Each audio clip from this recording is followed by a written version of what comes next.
प्रण अशुभ हरन मंगल करन धनीश देव चंद्र जीना श्री प्राणनाथ निज मूलपति श्री मिराज सुना तेज कुंवर श्याम युगल को पल पल करूं प्रणाम पिया जी को पल पल करूं प्रणाम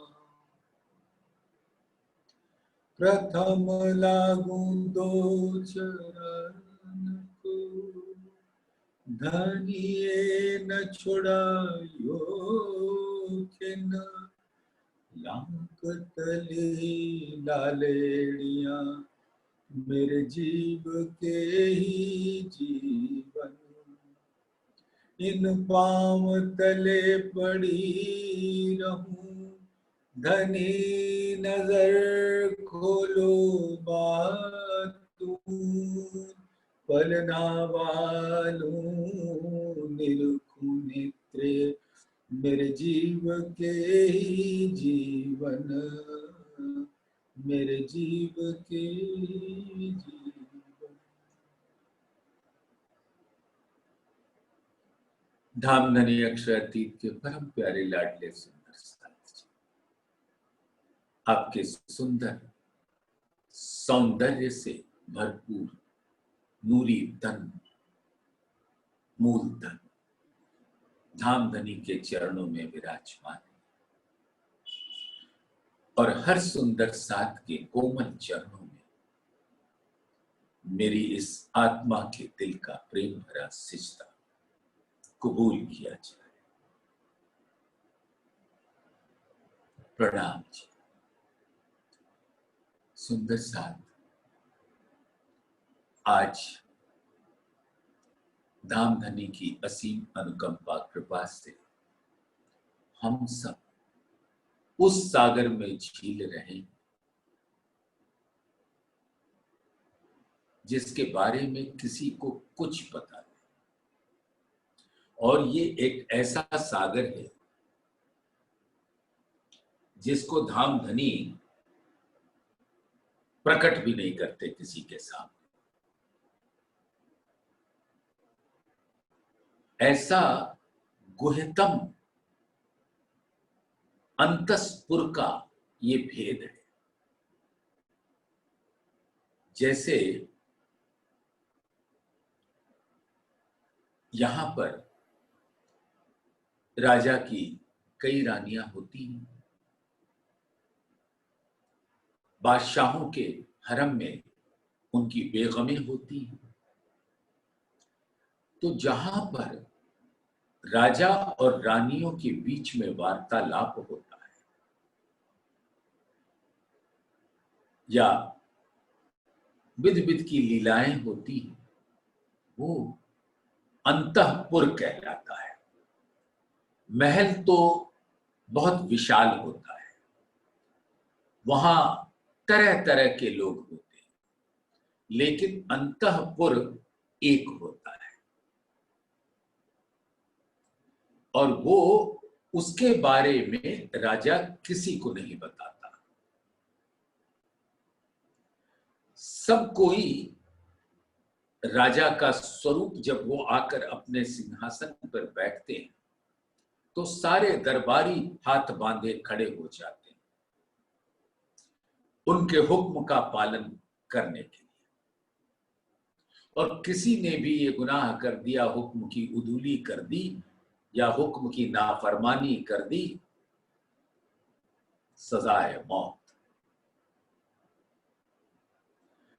तो ऐसा राजा का अंतःपुर होता है। तो राजा राज्य को चलाने के लिए हर तरीके की बातें अपने प्यादों के साथ, अपने सेवकों के साथ, अपने वजीरों के साथ, मंत्रियों के साथ करता है।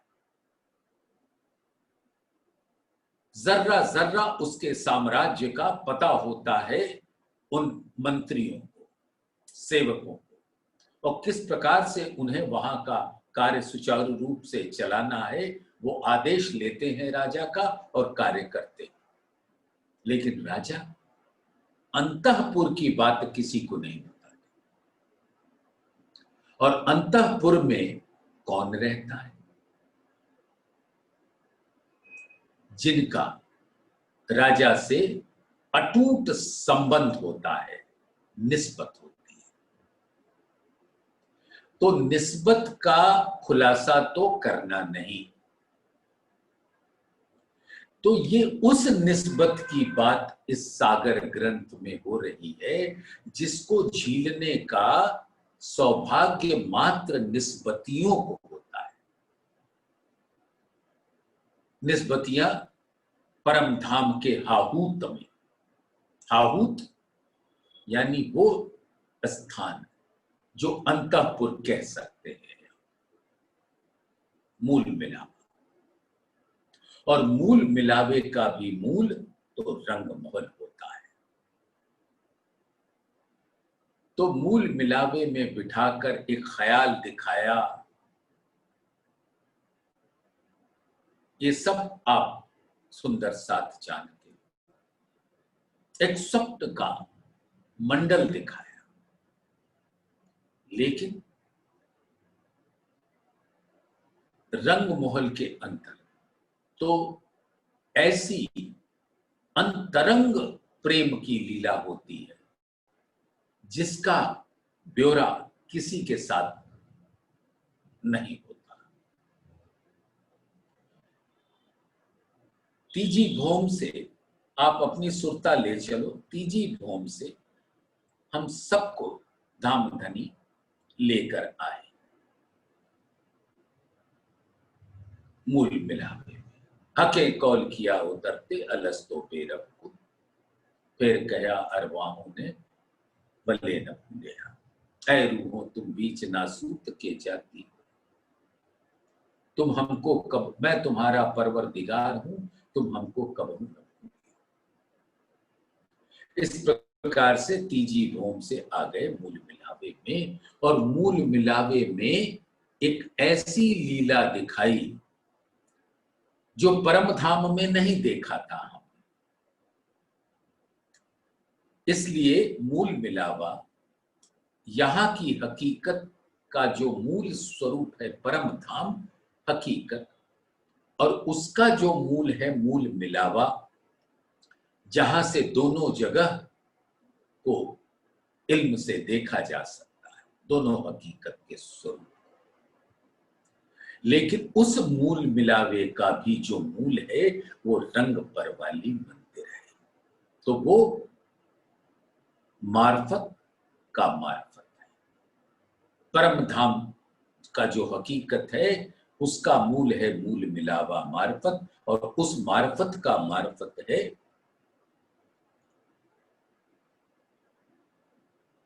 रंग पर वाली मंदिर, जहां पर धामधनी अपनी आत्माओं के साथ अलग अलग मंदिरों में विराजमान होकर ऐसी गहनतम गुह्य लीला करते हैं कि उस गहनतम स्वरूप को धामधनी ने अपने इल्म से भी वर्णन नहीं किया है।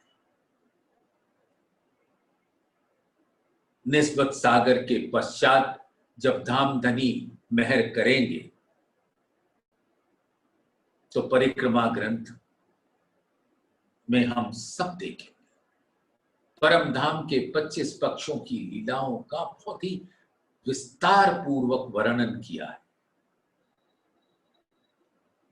और रंग पर वाली में एक चौपाई में सिमट दिया, और उस एक चौपाई के भी एक चरण में,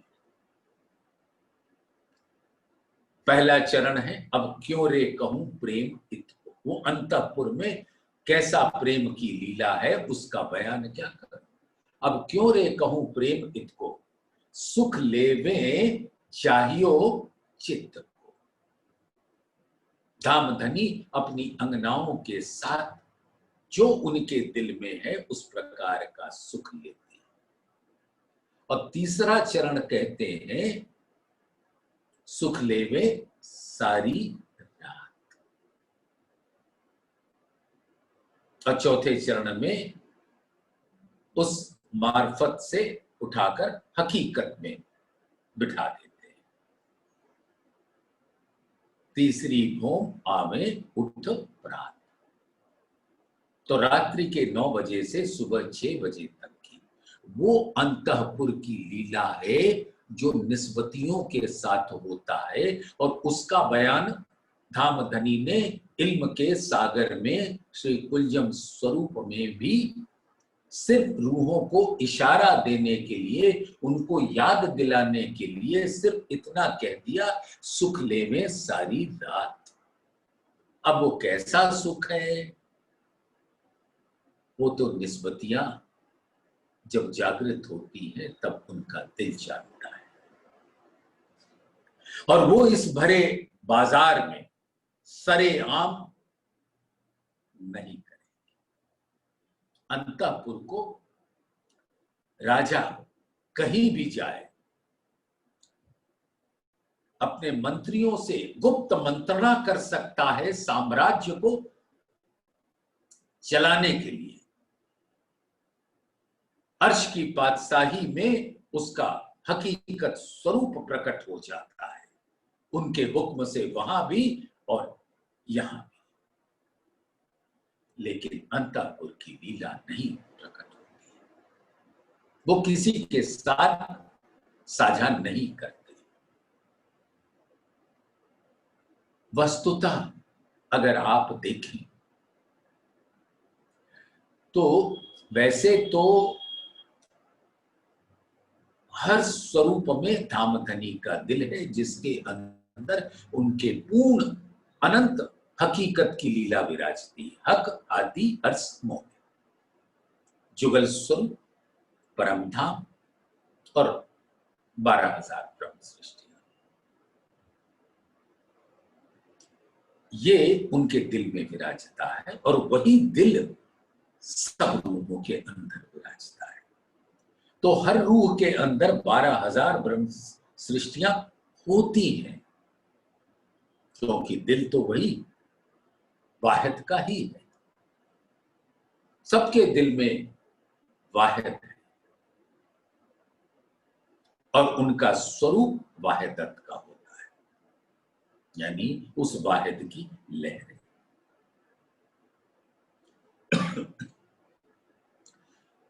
तो धामधनी 12,000 मंदिरों में 12,000 स्वरूप धर के हर सखी के मंदिर में उसके सेजिया पर विराजे रहते हैं। और जो उस सखी के साथ लीला होती है, लीला का रसपान तो सब सखियां कर लेती हैं उसी क्षण, क्योंकि वहदत है। लेकिन किस प्रकार से धामधनी अपनी अंगनाओं को रिझाते हैं अंतःपुर में, उसका बयान नहीं करते। ये है निस्बत का वो सबसे गुह्यतम भेद जो धामधनी नहीं बताते। वो तो जब सुंदर साथ अपनी आत्मा को जागृत कर लेता है इल्म के द्वारा और उसकी सुरता परम धाम में लग जाती है, तब वो वहां के रस का पान खुद करती है, और वो भी यहां पर बयान नहीं करती। लेकिन धामधनी सुंदर साथ से कभी अंतर नहीं रखते, इसलिए कह भी देते।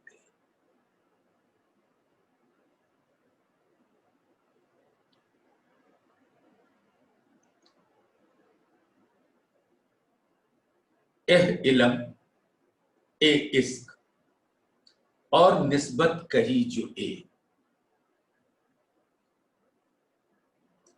इस इल्म के अंदर इश्क की लहरें होती हैं।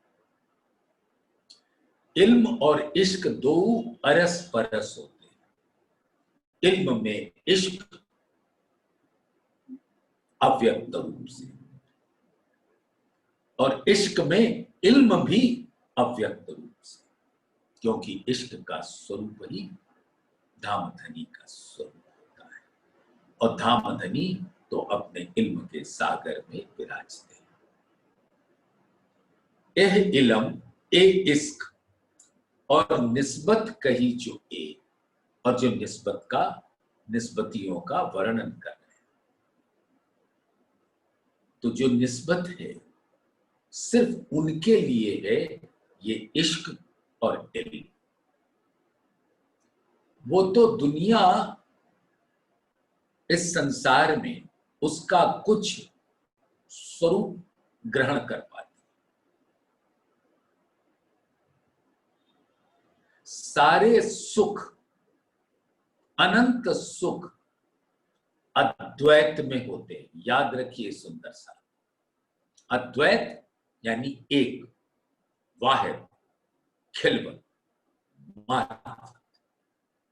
सारा अनंत सुख का सागर है, लहरी सुख सागर, लेसी रूहे तरस। धामधनी के दिल का, वाहिद का, मार्फत का रस सिर्फ रूहों के खातिर होता है। और परम धाम वो अद्वैत का स्वलीला अद्वैत स्वरूप है, जहां धामधनी अपने ही नूर से, अपने ही दिल से अनंत रूप और स्वरूप धारण करके लीला करते हैं और सभी रूहों को इश्क का रस पिलाकर उनको आनंद से भर देते हैं। और जब उनको भरते हैं तो उनका दिल भी आनंद से परिपूर्ण हो जाता है। इसलिए उनके दिल को श्यामा जी का स्वरूप, आनंद का स्वरूप कहलाता है। और रूहें भी वही आनंद के स्वरूप है, क्योंकि उनका स्वरूप और श्यामा जी के स्वरूप में कोई अंतर नहीं होता।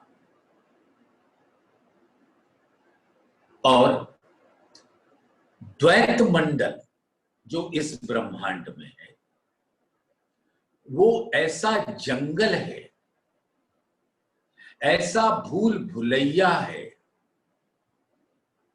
कि उस द्वैत के जंगल में, भूल भुलैया में अद्वैत को ढूंढने दुनिया निकल पड़ी और भूला गई। कहीं और छोर नहीं मिलता। तो जिसकी नजर द्वैत की होती है वो क्या अद्वैत पाएगा।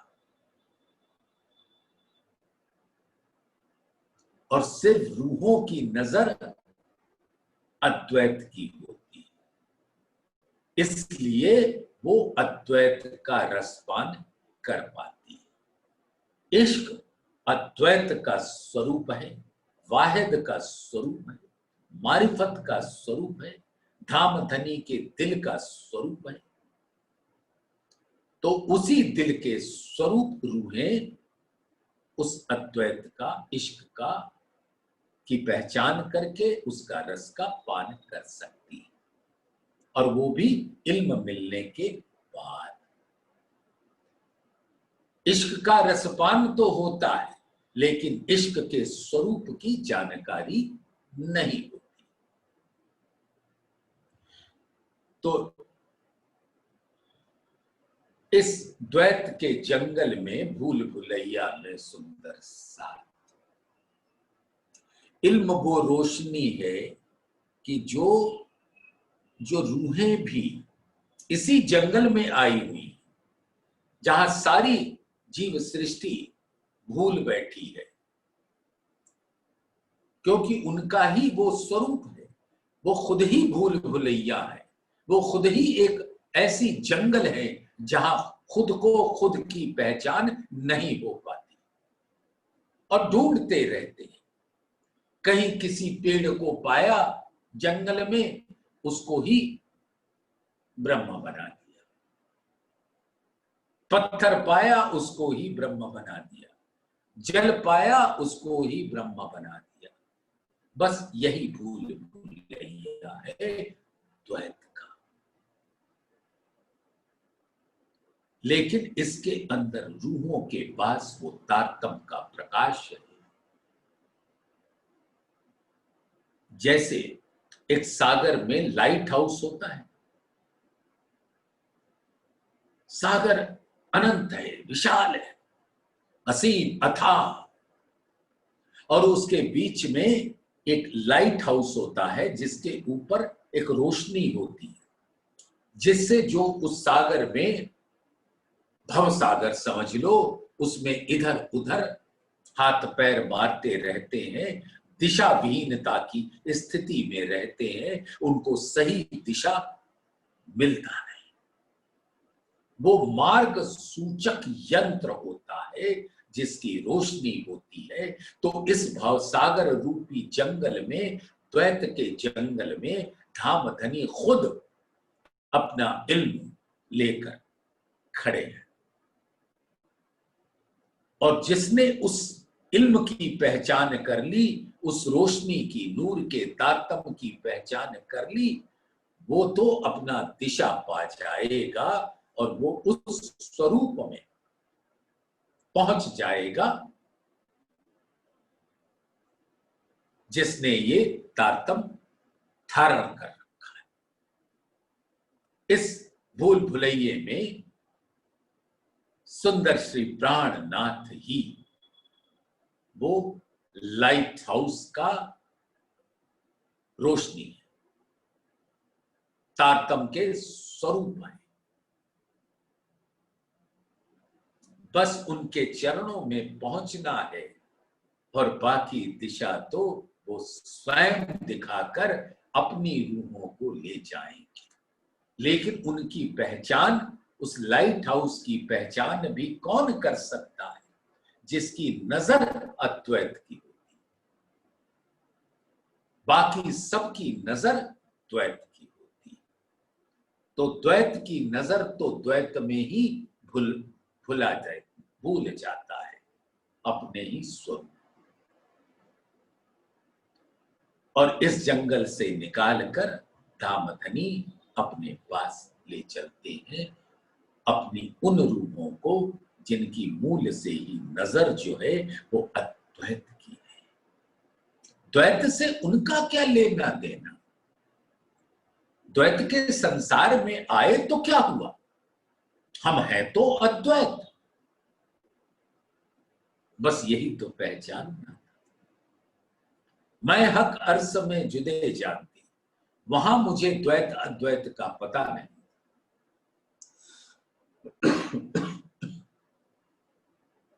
तो वो द्वैत और अद्वैत का निवेरा करने के लिए धामधनी अपने हुक्म से हमें यहां ले आए। ये तीनों सिफत माहे मोमिनो, यानी इल्म, इश्क और निस्बत के स्वरूप की पहचान इन्हीं अद्वैत की नजर से करने वाली परम धाम की अद्वैत स्वरूपा रूहें, उनकी महिमा इन्हीं इश्क और इल्म और निस्बत से है। निस्बत हक कीजिए, ये सिर्फ उन निस्बतियों के ताले में है, यानी भाग्य में है। किन पाया ना इल्म को, किन पाया ना इश्क। अब ये भवसागर है ना, उसमें चारों तरफ भटक रहे, डूब रहे, डूब जाते हैं, यानी ये तन छूट जाता है, फिर 84 लाख योनियों का तन धारण कर लेते हैं, फिर इसी भवसागर में डूबते लहराते रहते हैं, लेकिन उस टॉर्च का पता नहीं लगता।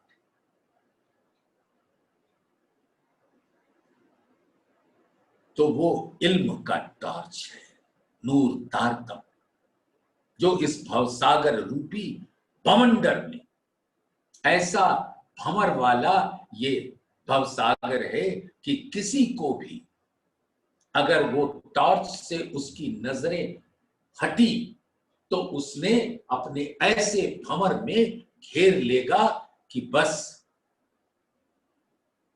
अंदर ले जाएगा, जहां बहुत सारे मगरमच्छ उसको नोच नोच के खाने के लिए घूम रहे हैं। वो भी बेचारे भूखे हैं, वो माया का स्वरूप होते हैं। माया भी भूखी है अपने इन मानव को काल के ग्रास में लेने के लिए।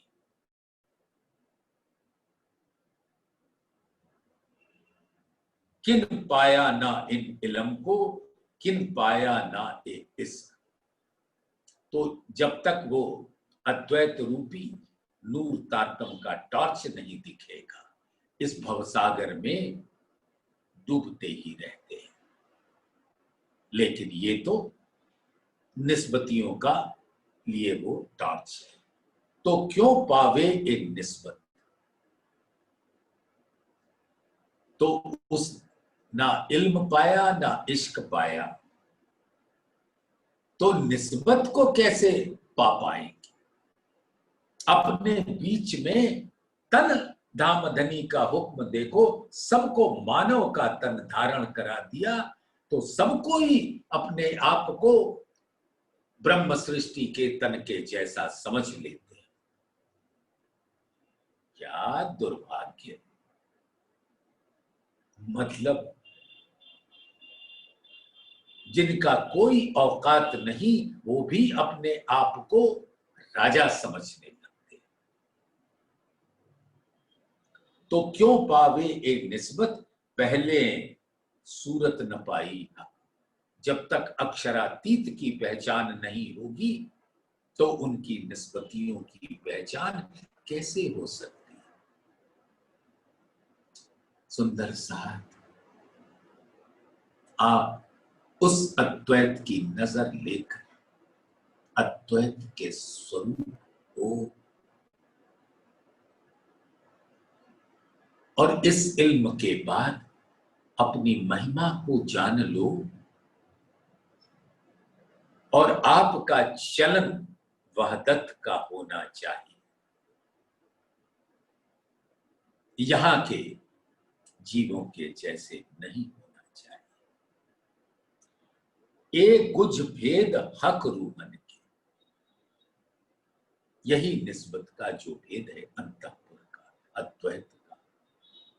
हम सब देखो ना, चलिए अब तो रूहों के पास तारतम्य ज्ञान है। इस संसार में इतने ज्ञानी पुरुष हो गए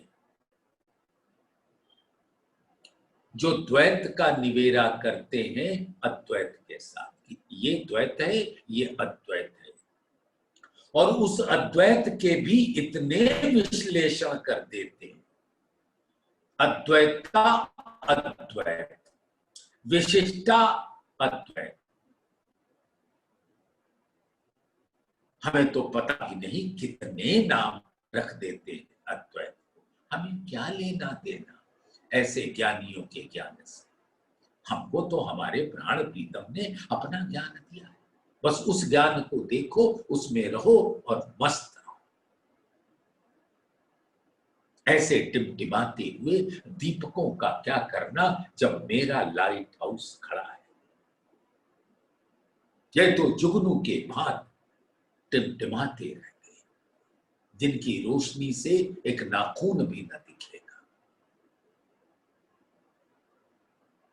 एक गुज भेद हक रूहन के, एक गुज भेद हक रूहन के, वो वाहिदत के स्वरूप, अद्वैत के स्वरूप का गुहतम भेद है। हक दिल की भी और इन रूहों का जो निस्बत है वो हक के दिल के साथ, यानी वाहिदत की निस्बत वाहिद से, और वाहिद भी अद्वैत और वाहिदत भी अद्वैत, क्योंकि सब उसी दिल के स्वरूप है। ये जाने हक निस्बती, ये सिर्फ धाम की अंगनाएं ही जानती है। ये जाने हक निस्बती, जाको हक कदम तले ठहर। तो रूहों की निस्बत धामधनी के चरणों से है और बस वो धामधनी के अद्वैत के स्वरूप है। और ये सिर्फ वही जानेंगे। जब देखो हक निस्बत तब एक हक निस्बत, यानी वाहिद और वाहिदत की लहरें एक है, अद्वैत है। ये जो अद्वैत की बात चल रही है वो धामधनी के हुक्म से चल रही है। जब देखो हक निस्बत, जब हक की निस्बत इन लहर रूपी रूहों से को देखो, समझो, विचारो, और ये विचारेगा कौन? वही अद्वैत के स्वरूप जिनकी नजर भी अद्वैत की, उसकी नजर के सामने ये द्वैत ठहरता नहीं। जब देखो हक निस्बत तब एक हक निस्बत, तो ये निस्बत एक है, अद्वैत है, वाहिद।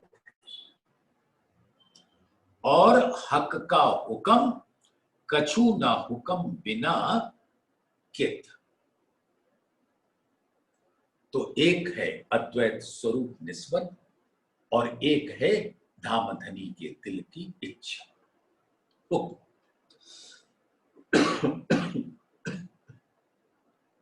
सुंदर साथ परम धाम के अंदर वस्तुतः जो अद्वैत की बात हो रही है, तो हुक्म भी धामधनी का वो अद्वैत स्वरूप है और उसकी नजर भी अद्वैत है।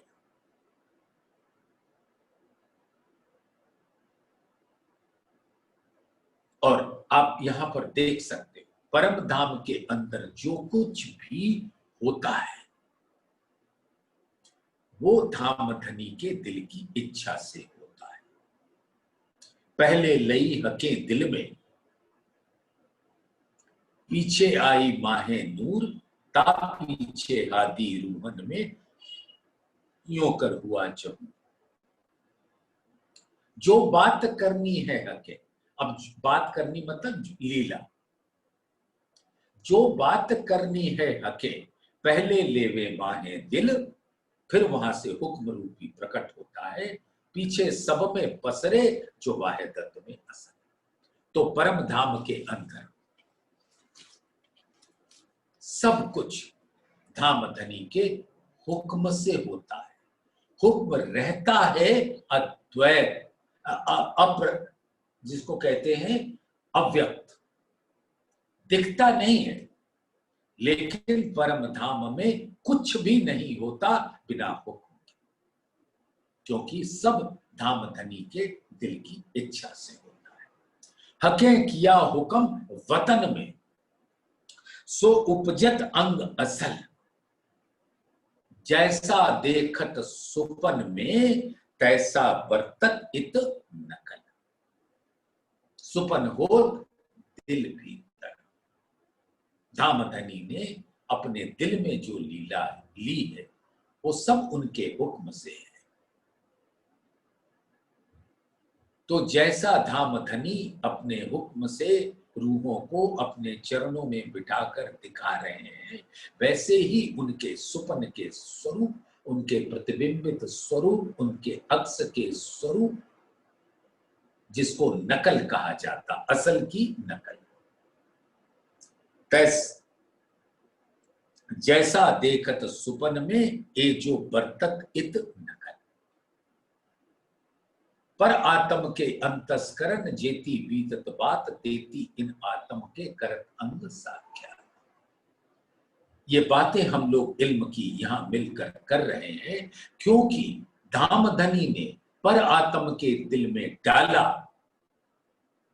कि मेरे इस इल्म को जो मैंने इस संसार में प्रकट किया, अब तुम उसके रस का पान करो इसी स्वप्न मंडल में, क्योंकि है तो फरामोश, उनके दिल के नैन की नजर तो उनके ही प्रतिबिंबित स्वरूप के तन पर रहती है, और वो तन इस स्वप्न मंडल में लीला करता है। इस खेल में, ये खेल एक लीला है। हुक्म इलम खेल एक है, तो उसी खेल जो धामधनी के हुक्म से बना और उसके अंदर इल्म आया। हुक्म इलम खेल एक है और को कछु ना हुक्म। हुक्म इलम खेल एक है और कोई न कहूं दम, इत रूह न कोई रूहन की, जो कछु होए सो हुक्म। सब हुक्म का स्वरूप, और रूहें तो परमधाम में बैठी और हुक्म ही उनके प्रतिबिंबित स्वरूप को धामधनी के हुक्म से लेकर आकर इस मानव तन में बैठा है, इल्म का पसारा करने के वास्ते। और ये इल्म भी आया है मूल तनों की खातिर, और इन आत्माओं के माध्यम से वो वहां पहुंच रहा है। आज हम सब बैठकर जो वाणी में झील रहे हैं, इसका रसपान कौन कर रहा है? आत्मा का दिल, और ये आत्मा का दिल पर आत्म के दिल में है। तो जो आत्म के दिल में रस है, वो पर आत्म के दिल में पहुंच जाता है। रस पर आत्म पहुंचाए। कहे लदुन्नी भूम तले की, हक बैठे खेला। जो परम धाम में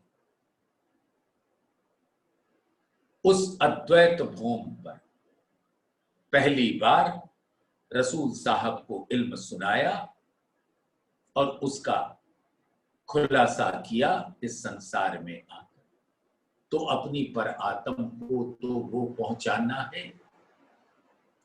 कहे लदुन्नी भूम तले की, थक बैठे खेला। सब लोगों को ये स्वप्न मंडल दिखा रहे हैं। कैसा इत होता गया, जैसा हजूर हुक्म कर, वैसा ही यहां हो रहा है जैसा धामधनी के दिल में आता है। धामधनी के दिल में आया, पर आत्म के दिल में आया, आत्म के दिल में आया, और हुक्म ने उसको शिरोधार्य करके इल्म के द्वारा आत्म को रस दिया।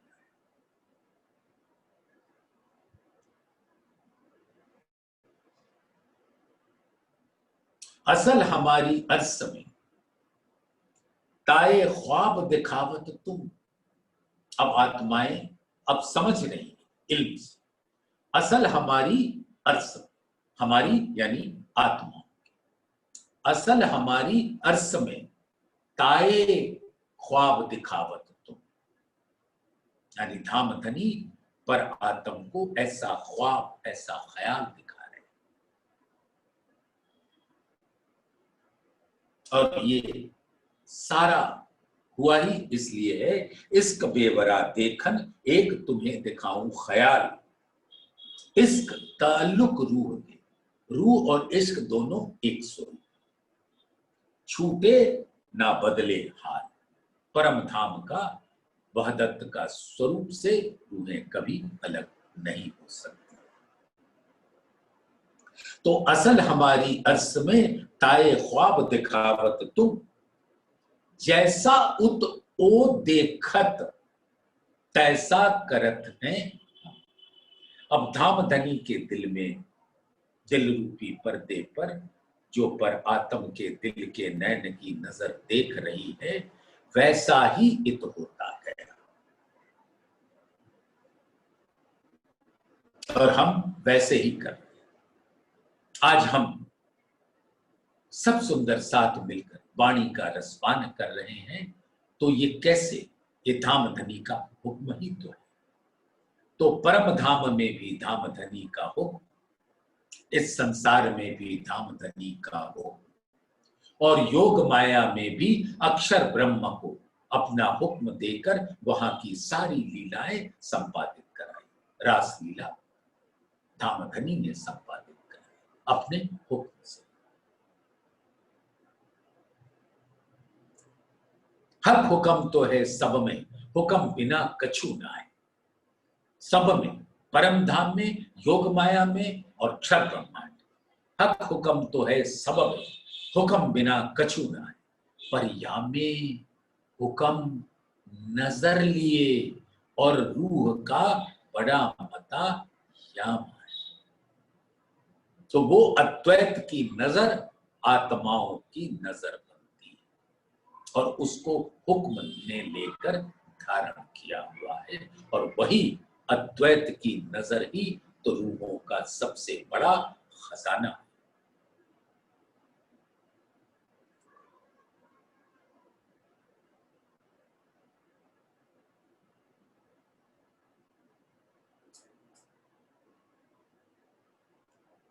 तो जब देखो हक निस्बत तब एक हक निस्बत और हक का हुक्म कछु ना हुक्म बिना। तो ये हुक्म धामधनी के दिल का वो स्वरूप है जब लीला के रूप में प्रकट होता है। तो अद्वैत की निस्बत अद्वैत से,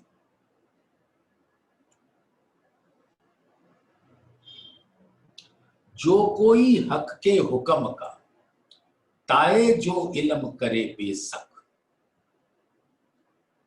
अब सुंदर साथ जरा बड़े प्यार से लीजिएगा। धामधनी जब निस्बत के सागर का बयान कर रहे हैं तो गहराई में गहराई में गहराई कहां तक समझे। जो कोई हक के हुक्म का, आप मुझे बताओ कि हक के हुक्म के बिना तो कछु है।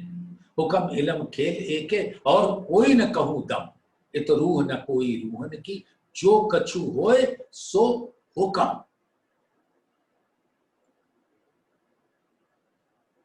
और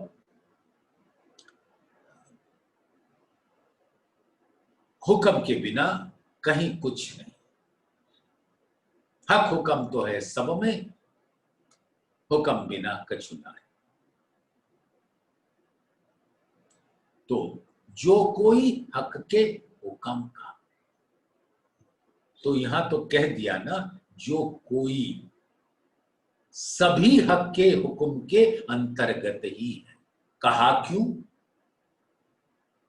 यानी हुक्म की पहचान ना हुई तो आपको मानो हुक्म के अंतर्गत रहते हुए भी मान लो आपको अलग कर दिया, मुख्य धारा से निकाल कर बाहर कर दिया।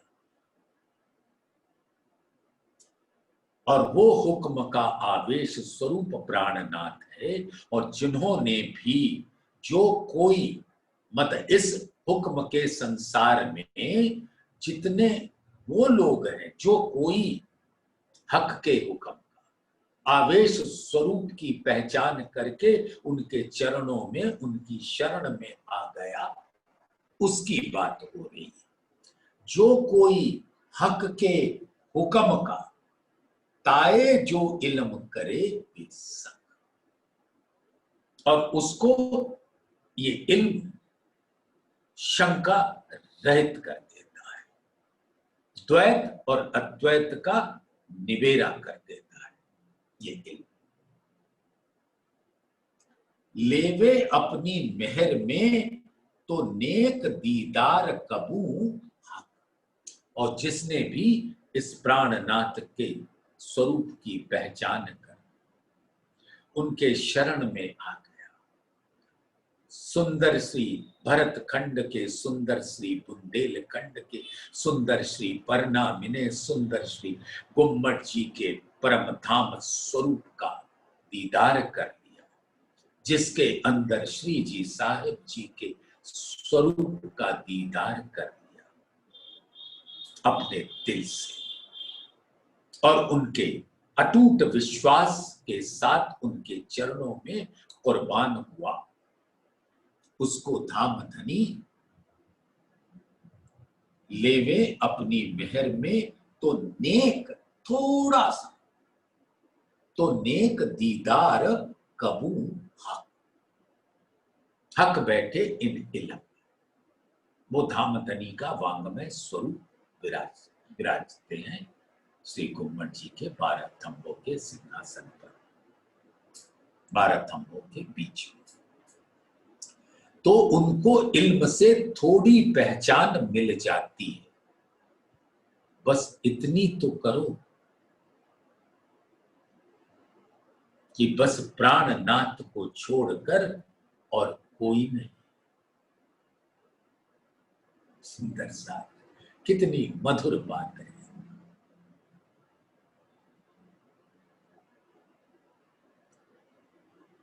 तो जिन्होंने प्राणनाथ की पहचान की, प्राणनाथ की वाणी की पहचान की, तो उनका दिल भी अर्श होता है। कैसे बोला, थक बैठे इन इल्म में तो दिल अर्श हुआ मोमिन। जिन बंदगी मेरी करी लिया निस्बत हिस्सा दे। निस्बत और इश्क एक स्वरूप है। तो इश्क का निस्बत का हिस्सा तो नहीं मिलेगा, लेकिन निस्बत का वो स्वरूप जो इश्क का हकीकत स्वरूप है, प्रेम, उसकी लहर वो पा जाएगा। जिन बंदगी मेरी करी, यानी जो मेरी शरण में आ गए उनको खाली हाथ नहीं लौटाए। कोई खाली न गया इन खिलवते, कछु लिया हक का भेद।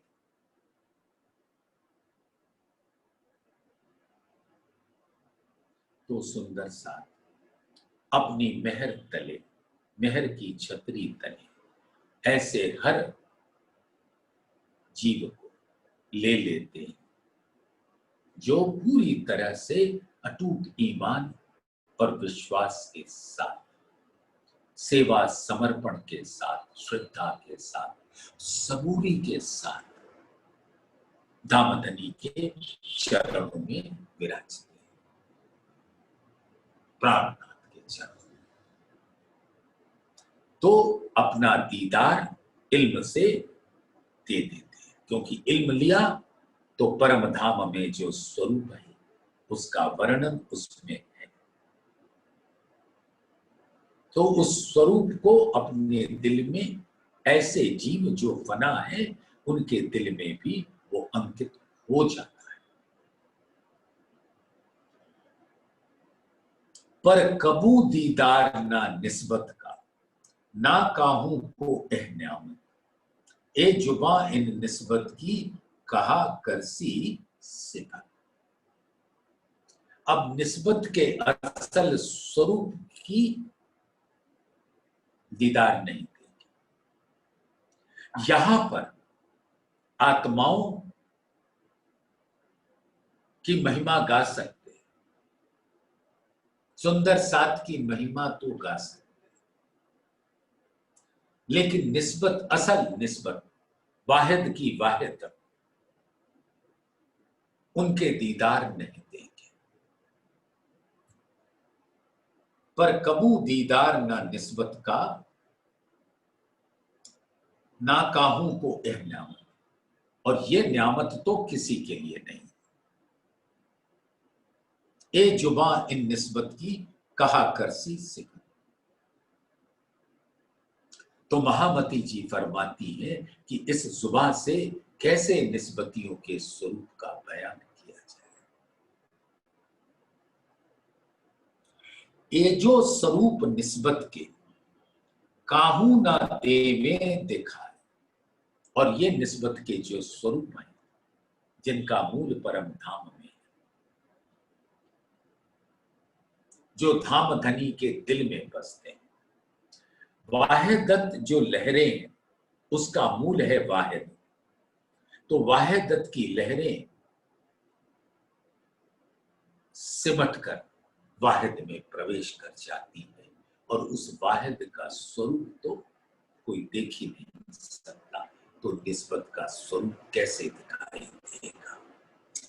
ये जो स्वरूप निस्बत के काहू न दे में देखाए, बदले आप देखावत प्यारी निस्बत रखें छिपाए। सुंदर सा, बहुत बंदगी करी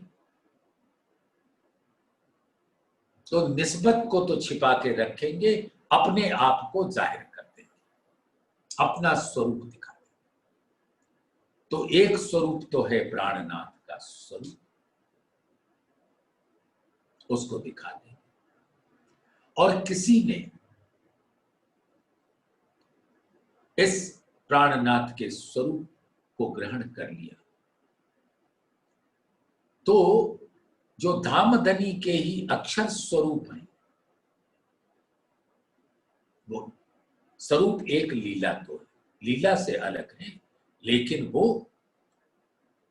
तो जो परम धाम में जमाली का स्वरूप है वो तो नहीं दिखाएंगे, क्योंकि वो निस्बतियों का है। अपना जलाली का स्वरूप दिखा देंगे जो प्राणनाथ की शरण में आएगा, जिसका मूल अंकुर परम धाम में नहीं है, उसको जलाली का स्वरूप दिखा देंगे और उसको अखंड भी कर देंगे। अक्षर की नूर नजर तले ए जो स्वरूप निस्बत के काहू ना देवे देखाए, बदले आप देखावत प्यारी निस्बत रखें छिपाए। प्यारी निस्बत रखें छिपाए। निमूना इन निस्बत का कोई नाही इन समान, जो निमूना दूसरा दिया न जाए सुभान। न हक का निमूना इस द्वैत के ब्रह्मांड में दिया जा सकता है, न हक के वाहिद स्वरूप का निमूना दिया जा सकता है, न वाहिदत्त का निमूना दिया जा सकता। तो बस कह देते हैं वाहिद एक सागर है और वाहिदत्त उसकी लहरें। तो निमूना इन निस्बत का कोई नाही इन समान। तो इन निस्बतियों के स्वरूप को, परम धाम की उन लहरों के स्वरूप का कोई निमूना नहीं दिया जा सकता। निमूना इन निस्बत का कोई नाही इन समान, जो निमूना दूसरा दिया न जाए सुभान। जैसे सुभान का कोई निमूना नहीं है, वैसे ही उनके निस्बत का कोई निमूना नहीं। न मार्फत का निमूना है, ना निस्बत का निमूना है, ना वाहिद का निमूना है, ना वाहिदत्त का निमूना है। ये सो परम धाम के अद्वैत के स्वरूप हैं। तो अद्वैत के स्वरूप का निमूना द्वैत में कहां से आए? ये तो रूहों को सुख देने के वास्ते इतना बता दिया कि वो अपनी आत्मा से जागृत होकर अपने मूल में चितवन के द्वारा सब कुछ देख ले। और वो देख कौन पाएगा? सिर्फ परम धाम की आत्माएं।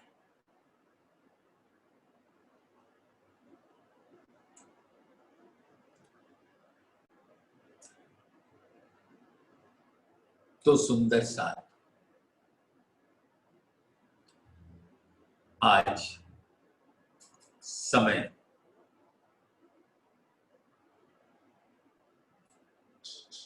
अपना कह रहा है कि अब इस सागर में झीलने का वक्त पूरा हो रहा है। आज कल फिर झीलेंगे।